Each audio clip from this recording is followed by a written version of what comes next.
Hi everyone, welcome back to my channel. तो आज मैं आप लोगों को नॉन फायर इमरजेंसीज़ के बारे में बताऊंगी जो कि हॉस्पिटल्स में होती हैं। अब ये टॉपिक बताने का मकसद मेरा ये है क्योंकि बहुत से स्टाफ नॉन फायर इमरजेंसीज से अवेयर नहीं होते हैं। एक्चुअली मीन्स उनको कैटेगरीज़ का पता होता है बट ये नहीं पता होता है कि हम उनको नॉन फायर इमरजेंसीज़ में ले सकते हैं कि नहीं ले सकते हैं। हालांकि ये नाम से ही पता चल रहा है। आपकी दो चीज़ें होती हैं अगर आपने स्टैंडर्ड को ध्यान से पढ़ा होगा एनएबीएच के। तो और ये स्टैंडर्ड है वो आता है फैसिलिटी मैनेजमेंट और सेफ्टी चैप्टर में, ठीक है।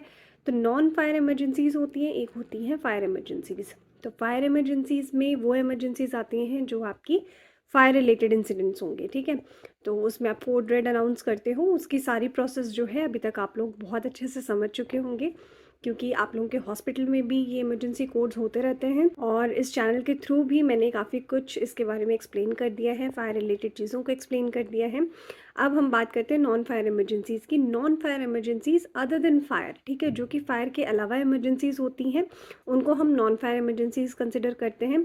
तो आज मैं इस टॉपिक के अंडर कौन कौन सी इमरजेंसीज़ आएंगी उसके बारे में आज मैं बात करूंगी। तो वीडियो को बिल्कुल भी स्किप मत करना, एंड तक देखना। एक एक पॉइंट मैं एक्सप्लेन करूंगी और बताऊंगी कि इसमें क्या चीज़ें आ सकती है। वैसे एक्सप्लेन करने की ज़रूरत नहीं पड़ेगी, आप लोगों को पॉइंट देख के ही समझ आ जाएगा।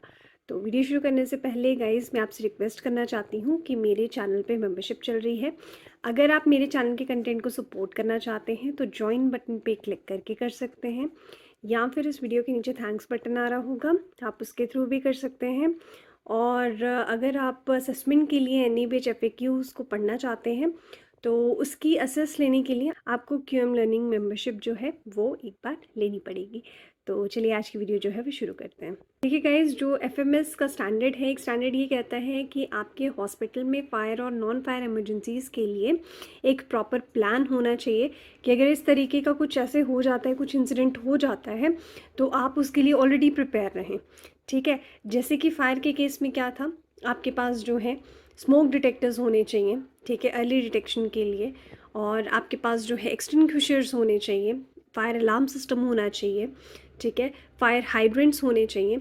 इस तरीके की छोटी छोटी जो इक्विपमेंट्स हैं फायर के, वो सारी चीज़ें आपके हॉस्पिटल में अवेलेबल हो तो आप जो है फायर के इंसिडेंट को जो है वो रोकने में सफल रहेंगे, ठीक है। इसके लिए आप अपने स्टाफ को ट्रेन भी करते हैं रेस के लिए और पास के लिए। सिमिलरली क्या होता है, नॉन फायर इमरजेंसीज कुछ होती हैं जिनके लिए आपको स्टाफ को ट्रेन करना पड़ता है कि अगर ऐसा कुछ हो जाए तो आप क्या करेंगे, ठीक है। इसमें सभी का रोल होता है, सिक्योरिटी गार्ड का रोल होता है, आपके इमरजेंसी स्टाफ का रोल होता है, ठीक है। इसमें आपके ऑपरेशंस जो एग्जीक्यूटिव्स हैं, मैनेजर्स हैं, उनका रोल होता है। तो सभी का कहीं ना कहीं पे रोल ज़रूर होता है। तो आपने इनका पहले से ही कोर्स ऑफ एक्शन क्या होगा अगर ये चीज़ होती है तो ये बेसिकली प्लान करके रखना है, ठीक है। तो सबसे पहले तो आ जाता है हमारा terrorist attack non fire emergencies के केसेस में। अब टेररिस्ट अटैक है, कभी भी हो सकता है, तो इसमें कोई दिन, कोई रात, कोई शाम कुछ नहीं देखी जाएगी, कभी भी ये चीज़ें हो सकती हैं। तो अगर इस तरीके की चीज़ हो तो उसका आप क्या एक्शन प्लान बनाएंगे वो होना चाहिए, आपकी पॉलिसी में ये चीज़ें डिफाइन हो और इसके साथ जो है क्या एक्शन लेंगे वो भी हो और कौन कौन पर्सन इनमें इन्वॉल्व होगा, ठीक है, इमीडिएट एक्शन लेने के लिए। क्योंकि मैं यहाँ पे लिस्ट बता रही हूँ कि नॉन फायर इमरजेंसीज में क्या आएंगी तो आप लोगों के लिए बहुत ईजी हो जाएगा अपने मैनुअल में ये चीज़ें इनकॉर्पोरेट करना और साथ में उसके एक्शन प्लान्स लिखना, ठीक है। अब सेकंड जो आता है वो है इन्वेजन ऑफ इंसेक्ट्स या फिर पेस्ट। ज़्यादा तादाद में किसी पेस्ट का अटैक हो जाना, जैसे मान के चलिए टर्माइट्स हैं, ठीक है। अगर कहीं पे भी जैसे लकड़ी के डोर्स होंगे, ठीक है, वुडन डोर्स होंगे, वुडन कबर्ड्स होंगे, तो चांसेस हैं कि टर्माइट्स अटैक हो सके जिसके कारण आपके जो डोर्स हैं वो ख़राब हो सकते हैं।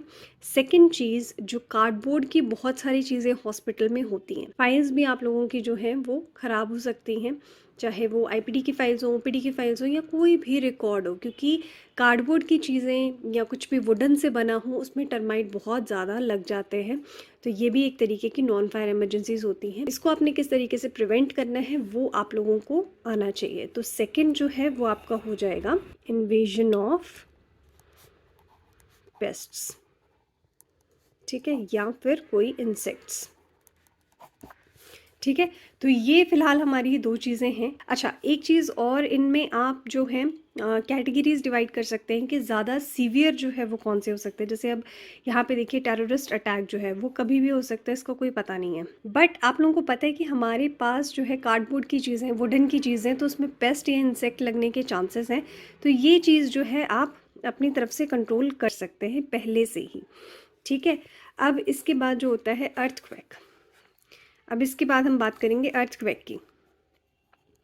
ये भी कभी भी हो सकता है, ठीक है। ना मॉर्निंग, ना इवनिंग, ना नाइट, कोई भी शिफ्ट नहीं देखेगा ये, ठीक है। कोई भी चीज़ ऐसी नहीं देखेगा।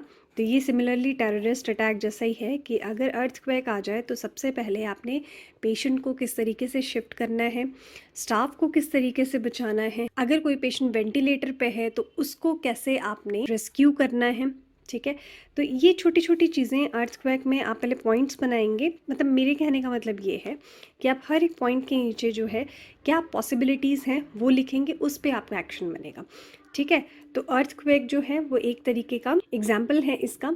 इसके बाद इन्वेजन ऑफ स्ट्रे एनिमल्स भी हम बोल सकते हैं। पेस्ट के साथ भी हम ये चीज़ इंक्लूड कर सकते हैं कि इन्वेजन ऑफ पेस्ट या इंसेक्ट या फिर कोई एनिमल हो तो। अब मोस्ट इम्पॉर्टेंट थिंग जो है वो क्या होता है कि हर हॉस्पिटल में ऐसी इमरजेंसीज़ को कंट्रोल करना होता है, ठीक है। चाहे आप कोई न्यूज़ जो है उनको बता रहे हों या फिर कुछ ऑल ऑफ सडन जो एक्सपेक्टेड नहीं था वो हो जाए, ठीक है। ऐसी सिचुएशन में क्या होता है कि आपने अटेंडेंट्स को संभालना होता है। समटाइम्स क्या होता है अटेंडेंट्स जो है वो नहीं समझ पाते क्योंकि वो स्टेट में नहीं होते, ठीक है। तो वो क्या कहते हैं, उनके इश्यूज़ हो जाते हैं, टेम्परामेंटल इश्यूज़ हो जाते हैं और वो डॉक्टर्स को या फिर मींस हॉस्पिटल की प्रॉपर्टी को जो है ख़राब करना स्टार्ट कर देते हैं। मींस हम इसको बोल सकते हैं कि एंटी सोशल बिहेवियर, अगर किसी पेशेंट का या कोई रिलेटिव्स का कुछ इस तरीके का एंटी सोशल बिहेवियर हो तो आप इसको नॉन फायर इमरजेंसीज़ में कंसिडर कर सकते हैं। इसके अलावा जो है मेन चीज़ जिसके लिए स्पेशल कोड्स भी अनाउंस किए जाते हैं, आपका कोड ब्राउन में आपकी स्पिलेज आएगी, ठीक है। अब स्पिलेज जो है वो यहाँ पे जो जिस स्पिलेज की मैं बात कर रही हूँ वो हैज़ार्डस स्पिलेज है। हैज़ार्डस स्पिलेज है इसमें जो कि आपकी नॉन फायर इमरजेंसीज़ में आएगी। तो हैज़ार्डस स्पिलेज में आपके एसिड्स आ सकते हैं, मर्क्यूरी आ सकती है, ठीक है, या कोई भी इन्फेक्टेड मटेरियल आ सकता है। या इन्फेक्टेड मटेरियल कहने का मतलब या तो कोई ग्लव्स हो, सिरिंज हो, या ट्यूबिंग हो, या शार्प हो अगर हाईली इन्फेक्टेड हैं तो, या फिर कोई मेडिकल वेस्ट हो जैसे कि ब्लड है, पस है, एमनियोटिक फ्लूइड्स है, वोमिट्स हैं। इस तरीके की स्पिलेज जो है वो आपकी हैज़ार्डस स्पिलेज में आएगी और ये चीज़ आपकी नॉन फायर इमरजेंसीज़ में आएंगी। इसके अलावा जो है बिल्डिंग का कोलैप्स हो जाना ऑल ऑफ सडन। अब ये अर्थक्वेक के कारण भी हो सकता है और किसी और चीज़ की वजह से भी हो सकता है, किसी और फैक्टर की वजह से भी हो सकता है, ठीक है। तो बिल्डिंग का कोलैप्स हो जाना ये भी आपकी नॉन फायर इमरजेंसीज़ में आएगा। और इंसिडेंस ऑफ फॉल भी आपका नॉन फायर इमरजेंसीज़ में आता है कि अगर पेशेंट जो है वो ऑल ऑफ सडन बेड से गिर जाए और उसको प्रॉब्लम आ जाए और उसको कोई हार्म हो जाए, ठीक है। तो ये जो है आपका नॉन फायर इमरजेंसीज़ में आएगा। अब इसके अलावा है बर्स्टिंग ऑफ पाइपलाइंस। आपके हॉस्पिटल में मेडिकल पाइपलाइंस लगी होंगी, ऑल ऑफ सडन किसी फैक्टर्स की वजह से उनका बर्स्ट हो जाना, ठीक है। तो ये आपकी नॉन फायर इमरजेंसीज़ में आएंगी। तो गाइज़ मैं जल्दी जल्दी निपटाने की कोशिश कर रही हूँ क्योंकि मैं नहीं चाहती, ये जस्ट एक लिस्ट है और मैं इस वीडियो को ज़्यादा बढ़ाना नहीं चाहती हूँ अननेसेसरीली। तो इसीलिए मैं आप लोगों को जस्ट लिस्ट चीज़ें बता रही हूँ। Terrorist attack, invasion of paste, insects और एनिमल, कोई अर्थक्वेक, कोई एंटी सोशल बिहेवियर स्टाफ का, ठीक है, हैज़ार्डस स्पिलेज, बिल्डिंग कोलैप्स या फिर बर्स्टिंग ऑफ पाइपलाइंस। देखिए पाइपलाइंस के बर्स्ट होने की वजह से काफ़ी बार चांसेस होते हैं कि आपकी बेसमेंट वाले एरिया में जो है वो फ्लड आ जाए, ठीक है।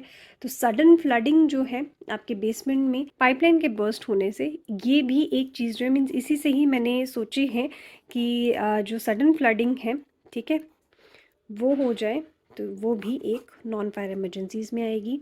सडन फेलियर ऑफ पूरे के पूरे हॉस्पिटल की सप्लाई का, ठीक है, इलेक्ट्रिसिटी सप्लाई का या फिर गैस का या फिर वैक्यूम का, ये ऑल ऑफ सडन जो है आपका फेलियर हो जाना, ब्रेकडाउन हो जाना, ये भी आपका नॉन फायर इमरजेंसीज़ में आएगा। एक और चीज़, माइक्रो लैब में आप ऑटोक्लेव्स यूज़ करते हैं, CSSD में आप बड़े लेवल के ऑटोक्लेव्स यूज़ करते हैं। तो ऑल ऑफ सडन CSSD जो है वो इम्पॉर्टेंट पार्ट है आपके हॉस्पिटल का।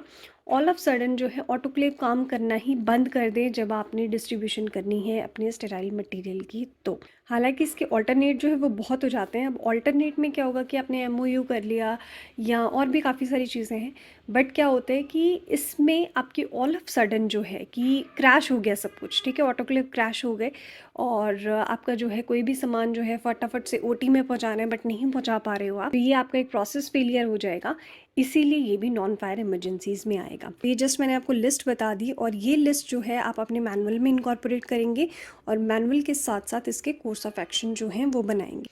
अच्छा, एक और चीज़ आपने जो है कम्युनिकेशन रखनी है अपने सिविल या फिर पुलिस अथॉरिटी के साथ जो लोकल है, ताकि अगर आपको सपोर्ट चाहिए इमीडिएटली आप लोगों को हेल्प मिल सके, ठीक है, ऐसी इमरजेंसी के कारण। और सबसे अच्छा रेफरेंस NBC की गाइडलाइंस। अब NBC क्या है? National building code.